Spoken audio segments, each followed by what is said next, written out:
camera car is flashed by a motorist to turn right and turns across the path of an unmarked police car using a bus lane without blues. Who do you think is responsible for the collision, and do you think that a vehicle that shouldn't be in a bus lane changes who is responsible? Before we get into it, 99% of repeat viewers aren't following, so if you like these videos, make sure to drop a follow over there, like the video, and also drop a comment with your views. So we can see that the camera car is approaching the filter box or turning right. A car in the normal driving lane opposite flashes the camera car for them to be able to turn. The camera car proceeds to turn right and collides with the unmarked police vehicle that's using the bus lane without driving on blues. Now, I know that police vehicles don't have to run blues when responding to emergency calls so that they can have that silent approach if needed, but it seems unlikely that they'd be responding to a call using a bus lane to get ahead without being on blues due to the increased risk of a collision with cars in their direction turning left,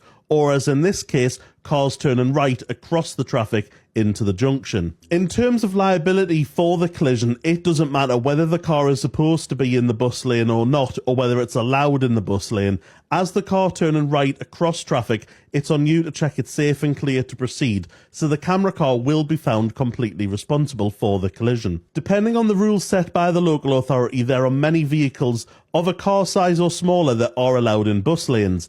Taxis, private hire vehicles, motorcycles, bicycles, it doesn't matter if they're authorised to use it or not. It's the act that causes the collision where liability rests, in this case turning across the path of an established and correctly proceeding vehicle. Somebody using a bus lane could get a fine for using the bus lane incorrectly, but still be not at fault for the collision. Much in the same way, if you collide with the rear of a stationary vehicle at a red traffic light, if that driver is driving under the influence of drugs or drink, and is also driving without car insurance, they can still claim from you and your insurance for their damages and losses that they sustain in the collision. This kind of situation is always a timely reminder that you should not accept the signal to proceed from any other vehicles, such as the flashing of lights or the waving of a hand.